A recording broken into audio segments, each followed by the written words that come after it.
So here's a little update for y'all. So continuing on the journey to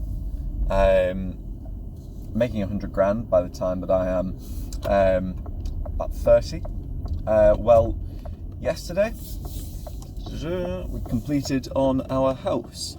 So it was a little bit of a cinch, but at the end, yes, we completed. And we'll be moving house. Now, some of you may think that's a bit of a strange thing to do if you are trying to preserve wealth. No, I like need to move into a bigger house and things like that. This was something that we'd planned, to be fair, as well before I started making this series. Before I even started this YouTube channel, to be perfectly honest. So it's all priced in. But yeah, so we moved house now. Something that's quite interesting, which I would encourage people to look at as well, is basically we sold our house when we bought it, our first house. We bought for like a 20% deposit. Obviously, we've been making payments on that since then, and to be fair, we've never overpaid or anything like that. And then when we went into this house, we bought with a 15% deposit, and that has released money out of the previous house. If this is something that you're potentially looking at doing, and you think that it might be a good idea to get some cash, if you yourselves are potentially thinking of moving house soon, then doing equity release on your next home might be an idea. It might be an idea for you to do equity release on your next home, because that way, I mean, if you're planning on moving before, I don't know, let's say the end of this year, 2020, well, the end of next year, sorry, I should say, 2026, then very, very much consider that, because you could take a lump of money out of your house and start looking to invest that into, you know, whatever thing becomes cheap in this coming stock market crash. Also consider as well that like if you are looking around at buying a house now as well, maybe hold off until there's a couple of if you hold off until like a year or so's time, for one thing, the house prices will be down, and you might even get a real deal on a foreclosure. Now, this is, I seriously hope this doesn't come off as predatory, because I want to have integrity when I make these videos. But you ought to know that if you are looking to buy a house, obviously there are some people looking to sell a house, obviously. Now, if there is a financial collapse, you know, next year or something like that, it is quite possible that there are people out there who are basically over-leveraged. The bank or whoever, their lenders, are closing on their house because they can't make their payments anymore. And you can buy that house for obviously a lot less than it would usually be on the market. But you can get in there, get that person out of that situation. So I know it doesn't, you know, I certainly sound as if I'm trying to put lipstick on a pig here, and maybe I am. You know, it's a shit situation. Obviously, it's not what you want to look for. You don't want these things to happen to people. But know that in like a year's time or so, if house prices have gone down, that you could spend like 50 grand on a house that, you know, maybe that is all that's needed to close the deal, and then some for the bank or something like that. Like foreclosed properties, they do exist. They're way less common right now because house prices are actually quite high, which is probably quite good conditions for them to go low. Maybe that's what we end up looking at, actually, guys. Maybe when this sort of thing comes up and people do have to get out of these larger houses than they really should have potentially bought, or maybe there's a business idea or something that's no longer working, maybe going around and looking at houses is a good idea, like a good little sort of side hustle for you. And if you know anybody who, you have a network of people who might be interested in investing with you that way, there you go. But if you're looking at buying your first house or something like that, if you're looking at buying a bigger house, wait for a little bit now, and then if you can hold on to, like, build up chunks of cash, hold on to some capital, then I think by 2027, and certainly during 2027, you could have money there ready to, like, you've got your dry powder there ready to go on houses that people just need out of, right? So, moving on from that, guys, I want to just talk about a couple of other things. So, yeah, moved house, loving it, loving life at the moment. Moving, don't love, but who does? It's kind of stressful. What else? I think so. I've got about 19,000 in home equity. I've got around about we've taken around about $3,500 out each from that home equity release as well. I think at the moment I might be on around about 45 to 50,000 in terms of my net worth. And just for anybody who is watching this at the moment, or if you're new, I'm basically calculating net worth by saying, right, if I were to die, what would be in my estate, right? That's the best way it can be put. So equity in the house, my pension, money that I have saved, and assets that I have, all right? I'm trying not to overcomplicate it too much, but that's kind of what I'm looking at. I will have to do the sums on this, but I think I might be halfway there, guys. I might be halfway there. And I'm fairly sure that when I started this whole thing, I was on around about 30, although maybe I didn't take a couple of things into consideration that needed to be taken into consideration, but I'm fairly sure I was on around about 30. I got to 40 not too long ago. Now this new house and this equity release has added another 5 on, another 3 and a bit onto there, and I've had a good paycheck or two as well since then in my commission-based job. So I think there might be some good scope for me to be at around maybe a bit more than 45 now, closing in on 50, which is quite significant, I think. Now, what I next want to talk about are a couple of books that I've listened to recently. I've just started listening to The Millionaire Mind. It's by the same people, though, who wrote the book The Millionaire Next Door. Now, The Millionaire Next Door is the book that I would recommend to anybody that is quite seriously thinking about their personal finances now. I would recommend The Millionaire Next Door to anybody that is in their 20s. If you're in that decade-long bracket, I would highly recommend that book. Why? The Millionaire Next Door is an excellent study from about the 1990s that I would say still holds up.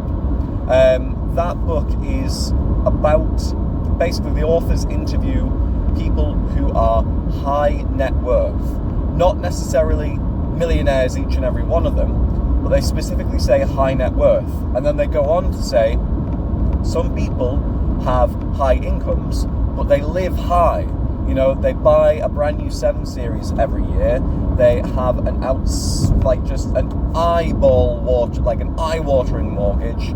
All their kids are at private schools or something like that as well. That is a rich person, but it's not a high net worth individual. Now they paint a portrait of the millionaire that they are looking for at the start of it, and it's generally people who are sort of in their 50s, typically own their own businesses, very frugal people, and that's what this whole book comes down to: frugality. And there are a couple of statistics and heuristics as well that are well worth listening to in this book. So and I'll go into those in a little bit more detail.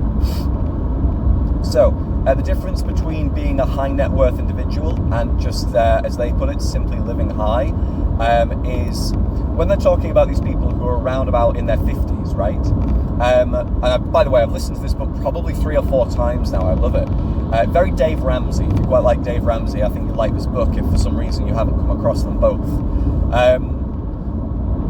If someone is about 50, I think it's like in their 50s or in their 40s, if they're around about that age, then you can usually roughly calculate their expected net worth by taking their yearly salary, taking their age, multiplying those two together, and then dividing it by 10.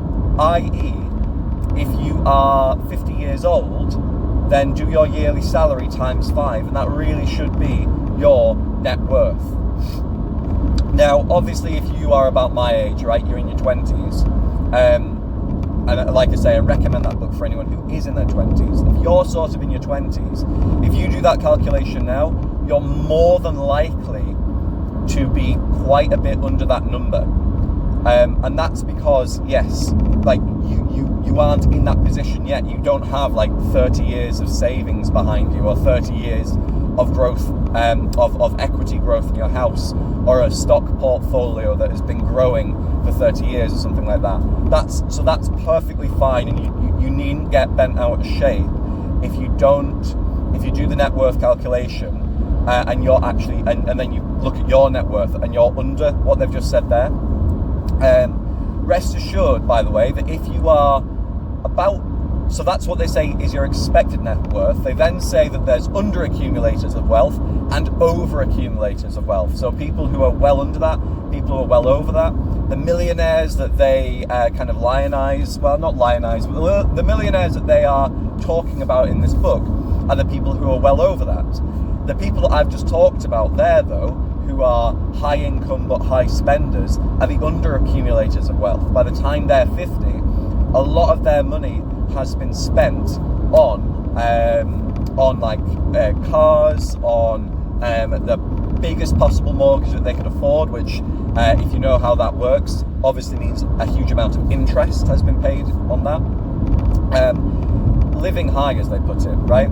So, and these people are often very, very worried about the future, whereas the people who are prodigious accumulators of wealth are not very worried about the future.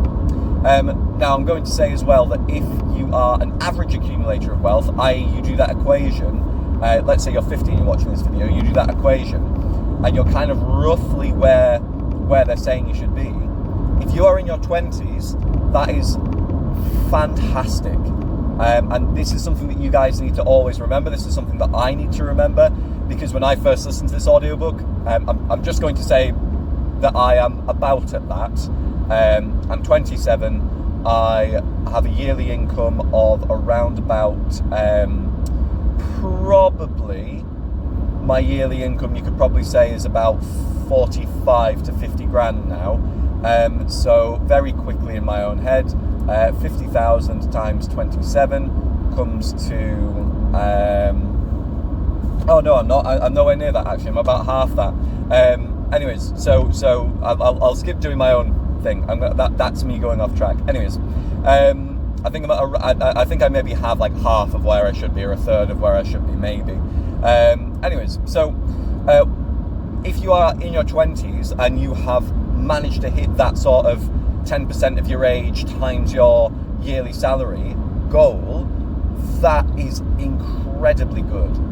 So definitely keep doing what you're doing, and continue that. Now, moving on from that, when they interview these people, okay, the very, very common themes for a lot of them is that they are kind of, a lot of them are kind of business owners. Like, they're either professionals who aren't, business owners in the idea that they're entrepreneurs, but they might be professionals in that they are a dentist or a doctor, so still kind of like a normal path, i.e. they've like gone through university or college or something like that, but then they open their own practice or something like that. You can think of a law graduate or something like that too. So there's that kind of thing. Entrepreneurs are very, very well represented. The Scottish, funnily enough, are very well represented, but again through their frugality. And what they come to is that there are some really, really good things to stick to. And the big one is obviously frugality. there are a million different people who have said this now, but being rich and being wealthy is not what you spend, it is what you don't spend. The amount of time that the people who are prodigious accumulators of wealth, they spend a lot of time looking at investments. They spend good money on advisors for their accounts and advisors for their stocks and shares and their portfolios. Funnily enough, people who are under accumulators of wealth don't. They actually cheaper out on that particular bit. So they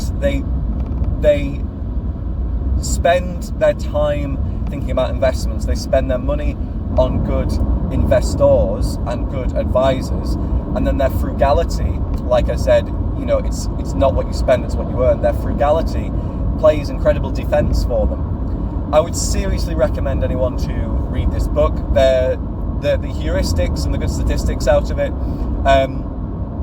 are some things that I recommend people live by. Now, one of them was that they go into house purchases, and then they also go into car purchases, which is quite sensible, seeing as those are the two big expenditures in anybody's life.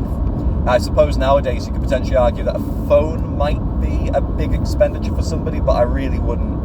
I don't know how far I'd go down that rabbit hole, and if you want to know a little bit more about that as well, simply go watch my video on how to get a free phone every 3 months. I'll just put a little asterisk here. That's now every 11 months if you live in the UK. So going back to the Millionaire Next Door on that book, some good heuristics and some good statistics.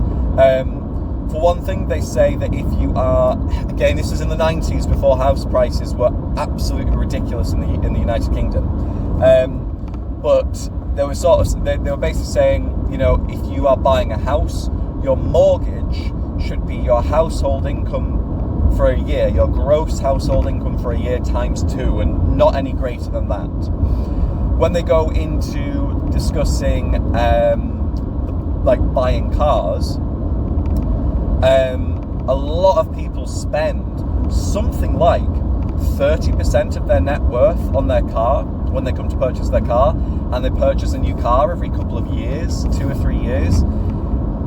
Now, on the purchasing of cars every 2 or 3 years, I'll actually say that I've probably had about 30 or 40 cars in my life. And that's because for a while I was sort of trading them myself, but they were also ones that I would drive. For a while as well, I would drive a car and then sell it for more than I bought it for. How do you do that? You don't buy a new car. You don't even buy cars that are nearly new. These were all cars that were probably 15 to 20 years old. You pick them up for $1,000. You might need to do a little bit of maintenance or a little bit of work to them or something like that, but try and keep it to stuff that you might be able to look up and do yourself. Try not to take it into a garage too much. And I would put as a caveat onto this, try, guys, to not buy a car that's only got like a month left in its MOT, because that might be a good way to double your investment into it. But try and buy a car that, is very, very cheap. I'm talking £1,000, maybe £1,500. Honda CR-Vs, Volkswagen Passat TDIs, pretty much any Toyota, although you pay the Toyota tax, they do get price gouged. I would always probably go for the Honda in that case, which are almost they're basically just as reliable, and they just don't get price gouged. I think that's a good heuristic as well. If you can, people pay a massive premium for the most reliable car. Go for the second most reliable one. It's probably still, for all intents and purposes, going to be about as reliable. But people just don't seem to tax you for it. You don't get price gouged for it in the same way that Toyotas and Lexuses do. If you buy a Honda, or if you live in the US, an Acura. Now, when it came to, so most people are spending around about 30% of their net worth on a car, which is mind-blowing. And given how much depreciation happens to a car, you really ought to think to yourself, bloody hell, that car must, no wonder no one gets ahead if they're buying such expensive depreciating things. every couple of years, and that is like that. It still blows my mind that people can do it. I look at my finances and I really don't know where I'd fit in a car. I drive a company car. If I were to have to buy my own, I would be following this Millionaire rule, which I've unknowingly been following for an awful long time, which is so millionaires tend to spend around, I mean, in this program they were saying, like, in the Millionaire Next Door, they were saying, like, some of them are spending, like, compared to their net worth, like 2.3, maybe 3% of their net worth. Some of them, because they had quite high net worths, but they still drove quite old cars, were spending less than 1% of their net worth on a car. I would probably, if you are quite young, if you are in your 20s, I would figure out your net worth, and I would probably set your limit somewhere in sort of 5 to 10%, right? So you could potentially be looking at a £3,000 car, maybe a £4,000 car. There will be some quite good, you know, Honda diesels. My wife drives a diesel Honda. It was £3,000. It's a fucking cracking car. If I were to buy a car right now, it would probably be a Honda CR-V with a 2.2 diesel, maybe one with a 2-litre petrol or something like that.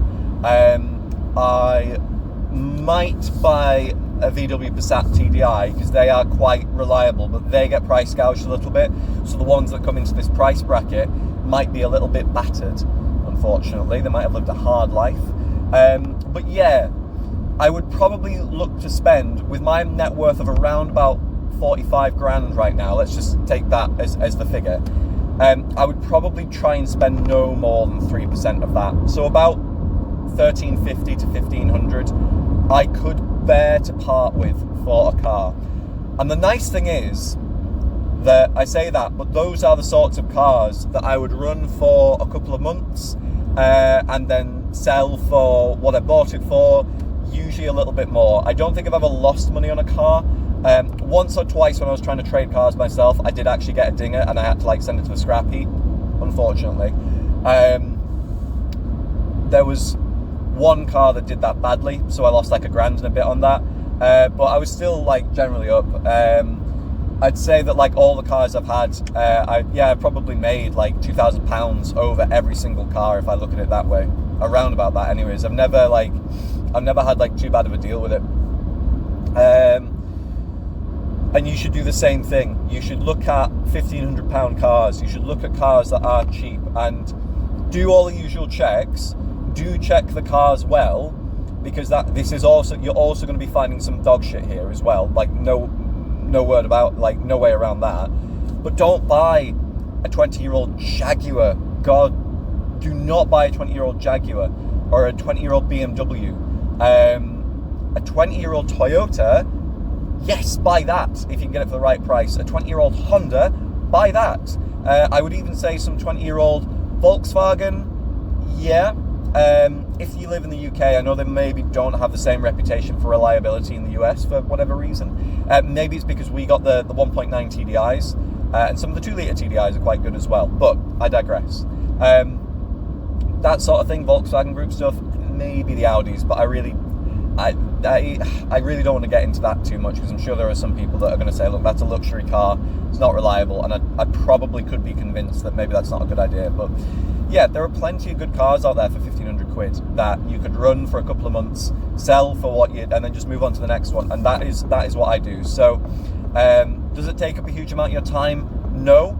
Maybe it takes up a day every couple of months if you've got to travel for something good. But that's fine. That's a couple of quid on the bus, or maybe it's 20 quid on the bus or the train or whatever. Like, it's not too bad. So that's like a pretty good statistic from that book, that you really could be buying like good cars for nowadays 1,500 quid, and I believe that there are still like I was about to say, there are still cars out there. There are fuckloads of them. They're not hard to find. Go on Facebook Marketplace and you will find them. Like they are out there. And if you're kind of handy, if you're a little bit of an amateur mechanic, like it's there. It's yours for the taking. It really, really is. Old Volvos as well, especially that D5 engine. Oh, what a fucking great engine that is. Old Volvos as well. Now, where should I take this sort of? How should I wrap this up? I've just started listening to The Millionaire Mind, which is the next book made by those guys, and I'm going to give a little bit of a book club review on that once I finish that. Well, thank you very much for watching. I'm very interested to hear how much you guys spend on your cars. Do you know what your net worth is? In which case, let me know. What sort of money are you putting into your cars? You know, do you have a Golf GTI that is ruining you? Do you have quite a sensible, you know, Suzuki Swift that's 10 years old and you're planning on driving it until the wheels fall off? Let me know in the comments, guys. Thank you so much for watching. I'm going to wrap that up there. Take care and all the best.